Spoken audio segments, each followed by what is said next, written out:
Welcome back, everyone. We're so glad to see you again here at Seed Time and Harvest, another edition where we're learning to grow our food practically where we are and transitioning into the garden. Yes. Cherise, can you remind us again, what did we go over last week? Well, last time we were here, we talked about what to plant, when to plant, and where to plant. And many people were having this struggle as to determine, okay, what plants do I plant during this time of year, or what plants do I put under a tree or in full sun? And I hope the information shared was very helpful for you. And with that transition, we're gonna now look at some things that will be very productive. They do not require a lot of attention, and these are our herbs.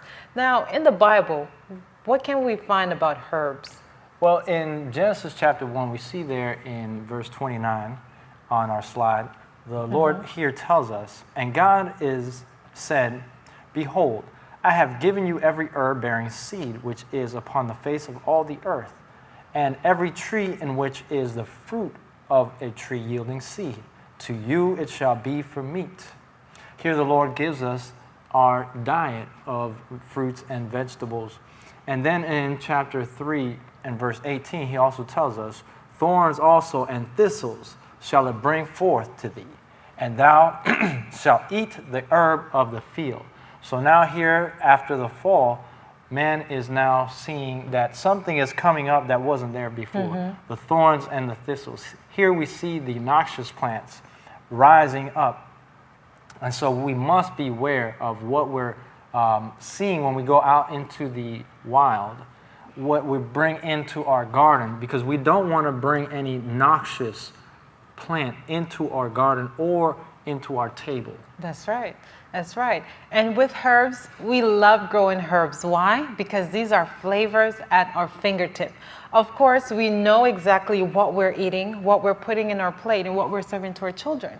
Now, many people use herbs. If you love to cook, you will use herbs because they will give an abundance of flavor. And many people will purchase herbs, whether in a dried format, you can get your herbs, or in a fresh format. Now, when you buy dried herbs, it says basil on here, but can you tell for a fact that that is basil? It may have the smell like basil, but you can't really tell because it just looks like a bunch of chunks grounded up together and put in a container. Now, if you plant your own basil, you can know that it's exactly what you put in your plate, right? Because it will be exactly what you're taking from your garden. And that is why we love planting herbs. They are very productive, very vigorous. They don't need a lot of attention. For oregano, for example, you can plant it in any soil and it will be productive. Now, we mentioned in our last segment with basil, how productive are basils? Right. Very productive. In fact, herbs is probably the easiest thing to grow. Yes. When you are an inexperienced gardener and you don't know what to plant, I would even suggest to begin with herbs because they're very easy to take care of.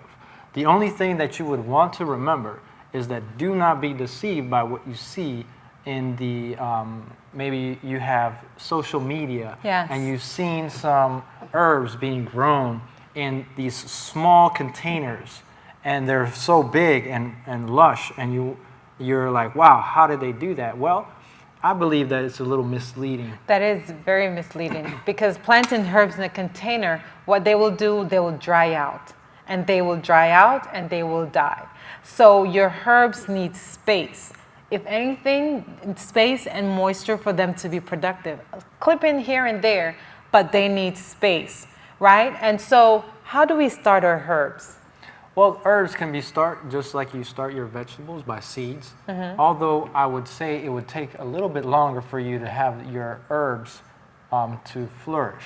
Yes. Do you have those examples of the ones we've planted? Maybe 30 days ago we've planted these two here. Here we have a basil and we have a lemon balm. And we started these from seeds and it took a while. They take patience. If you want your herbs from seeds, it will take some patience because it takes anywhere from 2 to 4 weeks for your seeds to germinate, and then another week or two for you to be able to start a light harvest.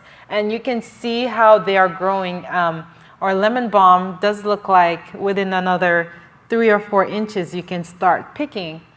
But generally at 6 inches you can start clipping your cuttings from your herbs. So that's one way to start it. Another way to start your herbs would be by cutting. Yes, yes. And we mentioned space before. I'm going to show you a little hanging basket here that we have with 4 different type of herbs. We have our parsley, and we have our, this is a German thyme, this is a Greek oregano, and a sweet basil. Now, there's something I want to show you here. Oh, we have a friend in our little garden here. Yes, this is a parsley worm. Okay, if I can just get it out. This is a parsley worm that's attracted to parsleys, fennel, and dill. They will go around and they'll start eating at your vegetables. And it's good to plant a good supply of parsley if you want to keep these worms away from your other vegetables. This worm will in turn become the swallowtail caterpillar. I'm sorry, swallowtail butterfly. So they will eat your parsley. You won't kill it, but just plant extra parsley so that your critters will be attracted to it and stay away from your other plants. So these are excellent for pest control also, aren't they? That's right. And the bugs, they're very beautiful. And so this one, like you said, turns into a butterfly, and then it will help you in your garden. With pollination. Right. Yes. So yes. These are things that you want to keep in mind. Don't squish them all. Maybe you might want to squish relocate some. Or relocate others. Yes. But as it will benefit you further on, yes. you might want to keep that in mind before you do squish. Yes. And getting back to what we were talking about, we're looking at cuttings. Now here we have a cutting from a Greek oregano. We're going to use that. We have a cutting from a rosemary, Spanish thyme, and this is a catnip. Now, herbs that does best from cuttings are, of course, your basils, your mint, your sage, and your Greek oregano. Here we have one these were cut 4 days ago, and already, can you see the roots coming out on this oregano? I do see the roots. Yes, and that's just by clipping and putting them in water. And did you use any kind of stimulant as far as for the rooting? No, you just cut your basil and you put them in water. And that's a good way to start your herbs in your kitchen. If you want to have these vibrant flavors at your fingertip, you can cut them. Even if you purchase fresh herbs from the store, you remove a section of the lower leaves, you put them in some water, and they will start rooting. Now, we're going to demonstrate how we will do our cutting. And of course, we garden on a budget. We love economical gardening. And so here we have a water bottle. We're just going to cut this in. We're going to remove the top portion of our water bottle. Now, would you keep these in this small container like this? Well, of course not. We just want to make sure that we provide a good area for the roots to develop, and then we want to transfer them to a larger container. So to start our cutting, we're just going to get, you can use a glass or any container that you want. A cup. We prefer the water bottle. And of course, the root needs it to be dark for them to grow and to be, productive. So you want to just get any form of, what do you call these? Construction paper. You label what you're going to have and you put it around your container, and then you just tape it. And then what we're going to do is, Jose, can you cut at least 6 inches off one of those basils for me? Sure. So we have our basil container here, and we're just going to fill it up with water. Already this one was cut and labeled and taped together. Now what we're going to do is we're going to remove the lower leaves from our basil plant. And this is because we don't... It smells very good, by the way. Yeah, it does smell good. This is a sweet basil, and a lot of people will grow sweet basil. Now you remove the lower leaves. Why? Because if they touch the water, they will rot. And you're going to leave the nodes at the bottom because it's going to root under there, and it's going to be very productive. Basils are easy to start just by setting them in water. And of course, you don't want to throw away your leaves, right? Because this will make a wonderful for any form of pasta sauce or salad, you know. Right, you could eat it fresh right there, put it in some salad, and it smells so delicious. You know, I've heard people say that you can put some basil in a salad, and all of a sudden somebody will think you're some kind of culinary artist. Yes, yes, because the flavor is so vibrant. There are several different types of basil. Most people will prefer the sweet basil. Why? Because it's good for pesto. And it's easy to store. With the basil plants, do they tolerate cold? No, they don't, not at all, actually. These are warm-loving plants. Yes, they are warm-loving annuals, and when the cold season starts, they will get black. If you put them in your refrigerator fresh, they will go brown. So the best way to store your basil is right when we find the prediction of the first frost, we'll cut them down, and what do we do with them? When we see that they're cut down, you can put those, as we did here, into water. We can put them in pots. So you have many choices. You can even start storing them in many different methods. Yes, the method we love to use is we harvest all our basil plant. We bring some inside in pots. You can do that to store it for the next season because of course they don't like the winter. That's why they will die. So we make pesto sauce and we'll freeze it with the leaves. We get the leaves, wash them really good, put them in with some onions and some other herbs. And you make a nice sauce, you put it in a freezer safe bag, you freeze it throughout the winter, you just break off a piece, put it in your pasta, and you have fresh basil on hand. Now, oregano, here we have an oregano on our wall, and oreganos are very productive. There's just something about oregano. Even if you don't eat it, you'll just want to grow it. And the best time to harvest oregano is when it starts to flower. And why is that? Because that's when it will give the most flavor. Yes, the flavor is richer for your herbs when they start to flower. And oreganos are forgiving because you can grow them in any poor soil. Now, Sharice, let me ask you a question. This here, it kind of looks like a mint, doesn't it? It does. How do you tell the difference between a mint and oregano? Well, the mints generally have a unique smell, scent to it, as well as the look of the leaves will you have the thin, your mint will, okay, so your oregano are having a unique flavor separate from your mint. Now, one you can put your oregano in the ground and it will do well, your mints you would not. So our mints are especially in the pots, and why is that?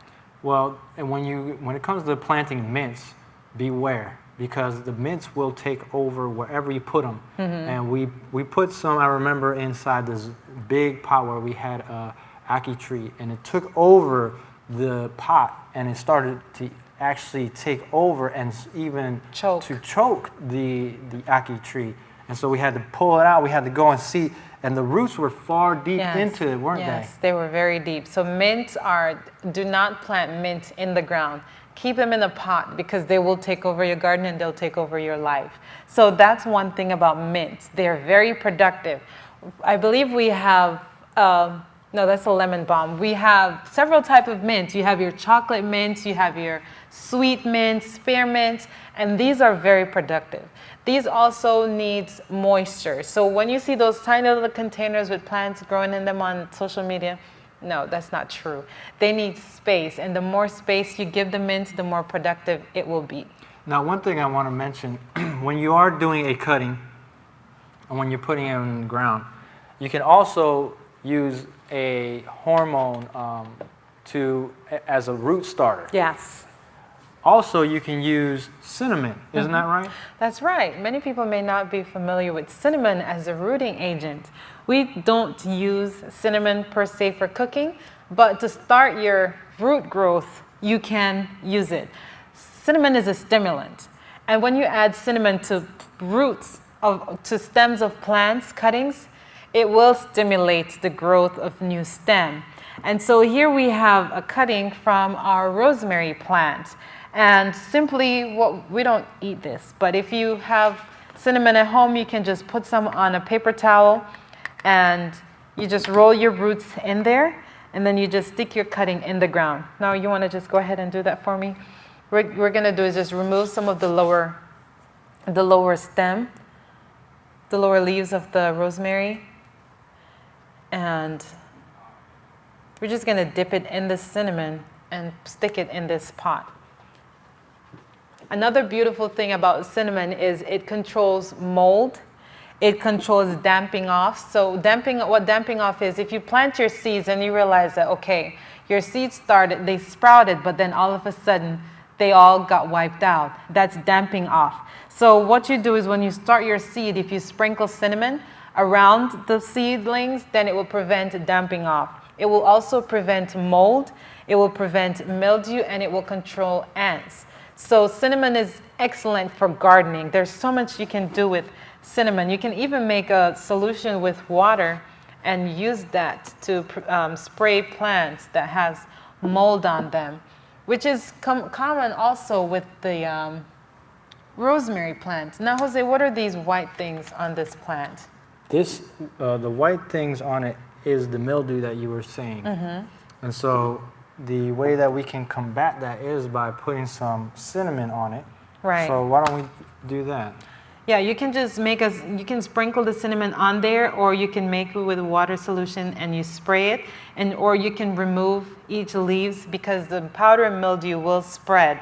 So we're going to take care of this when we get home, but we just wanted to show you an example of what powder and mildew, and many rosemaries are susceptible to powder and mildew, especially if you grow them in home, because they like warm temperature. They do not like the cold temperature.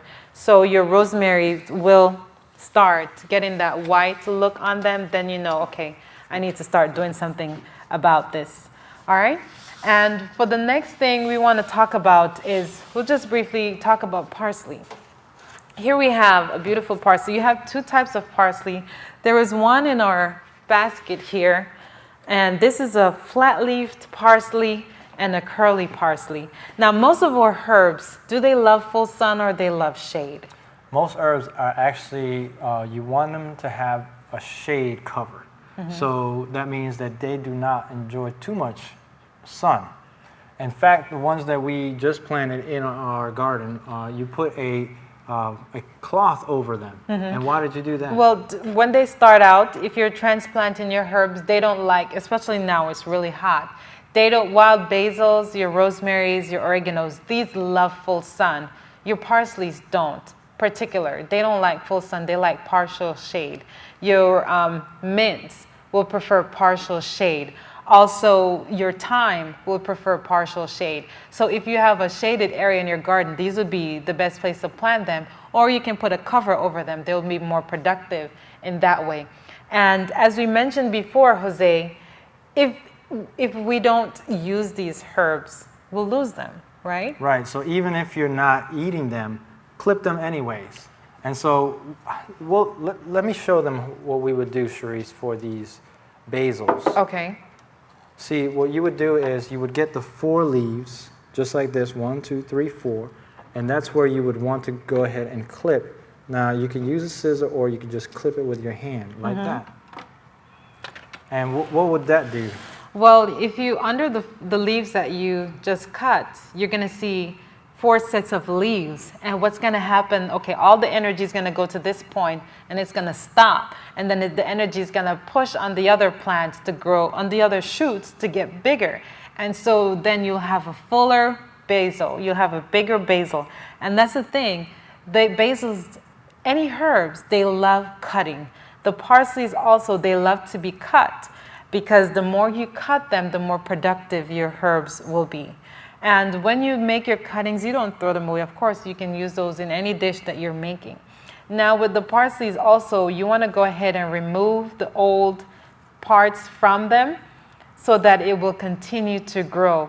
And the bigger the pot you have for your herbs would be the better. Wouldn't this be ideal for somebody who don't have a lot of time to spend in the garden? Right. And in fact, you can probably, if you have a larger pot and you have your herbs in, you could probably leave for a few days, come back, and your herbs will be just as when you left. Yes, because the root space need that, they need moisture. Now this basil is getting ready to come out, so that, because it's going to need, of course, a lot more space. But it's just to show you, this bouquet is just to show you that you can have a wide variety of herbs growing in a small space inside your home. You can hang this on your porch, you can section them and put them in your kitchen. They do well indoor as well as outdoor. So, you know, the aroma that's coming yes. from this is different flavors are just hitting me right now. Yes, the thyme especially. It smells very lovely. It is, and it's even better when you cook with them. So you have your herbs, as we mentioned, at your fingertips. You use them to flavor your food as needed. Now, just to go back to the dried herbs that we talked about, Jose, how can we... Actually, Cherise, you know, before you go into that, I just wanted to throw a side note in there, and that is, we also want to make sure that we say that we want to eat simply, right? Right. Even though we like flavor, we don't want to mix too many herbs That's together. That's right. Because then you may have problems. Confusion in your taste bud. And even digestion.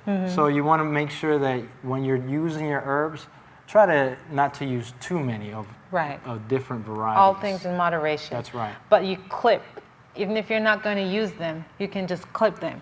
Cutting rosemary and put it in your home, it just changes the atmosphere of your home, gives it that fresh, relaxing feeling that you want to keep these in your home. You know, even if you're not going to cook with them, just to clip them, have them in your home. I remember when we planted with our basil, after it rains and you go outside and the smell of the basil is so refreshing. I mean, growing herbs is wonderful. And I would encourage anyone, if you want to start out your garden, but you're not sure what to plant. Even indoors, right? Even indoors. Herbs are excellent.